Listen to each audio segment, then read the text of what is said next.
Hello, hello, hello mga ka-Bex! It's another day, it's another cooking vlog. And today is magluluto po tayo ng pagkain ng Chinese. Isang glutinous rice cake o tinatawag nilang tikoy. Yan. O di ba kahit April na, tapos na yung Chinese New Year, nakatanggap pa rin ako ng tikoy. Galing ko pala sa kapatid ko. Di ba? Pwede itong pamirienda o kaya sa almusal. Yan, pwede nyo kainin to. Alam nyo ba, pag Chinese New Year, nilalagay nila, inaangin sa lamesa dahil ang kasabihan, di ba malagkit to, yung swerte daw, malagkit na kakapit sa atin. Yun ay ayon sa mga Chinese. Ayan. Kaya magluluto tayo niyan. Tikoy, syempre ano ba yung mga kailangan dyan? Napakadali lutuin lang yan. Syempre kailangan dante ng mantika. Oh. At saka itlog lang. Simpleng-simple lang po. Saka na natin ang pagluluto ng tikoy! Siyempre, ang unang gagawin natin is tatanggalin natin yung tikoy sa kahon. And then, gugupitin yung plastic. Nakasilpo kasi yung tikoy. Tatanggalin din yung plastic na nasa ibabaw ng tikoy. Hihiwain natin sa gitna. Medyo mahirap mahati kasi masyadong matigas yung tikoy. Kaya lalagyan natin ng mantika yung kutsilyo para sa susunod na pag-slice ng tikoy. Hatiin natin ang tikoy na parang ganito. Na parang naghahati ka lang ng keso. Then yung kalahati ng tikoy is itatabi natin kasi masyado nang marami. Ako lang din naman ang kakain. At pag nahiwa na lahat ng tikoy is magbabati na po tayo ng itlog.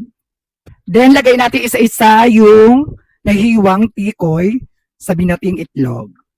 At ayan na lahat ng tikoy na lulutuin natin. Start na po tayo sa pagpipirito ng tikoy. Yes, binuksan na natin yung kalan and then ilagay na natin yung kawali. Painitin po natin yan. And then pag mainit na yan is maglalagay na po tayo ng mantika sa kawali.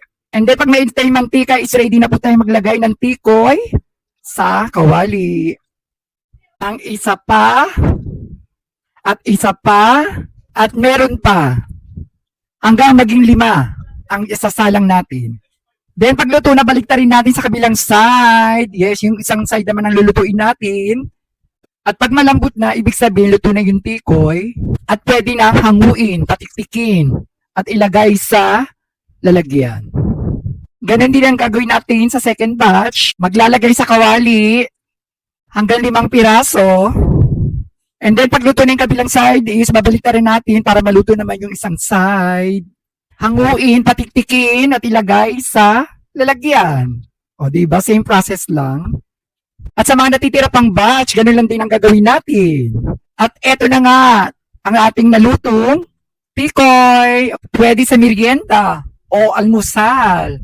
Siyempre with matching kape. Sarap niyan. Pwede nyong i-try kung gusto nyo. Yes, kinakain ko na niluto natin na tikoy. Siyempre, pinatneran ko yan ng mainit na kape. O diba, kahit ang init-init na nakakape pa rin ako. Alam mo naman ang mga Pilipino, kahit nainit, umiinom pa rin sila ng kape. Coffee is life talaga.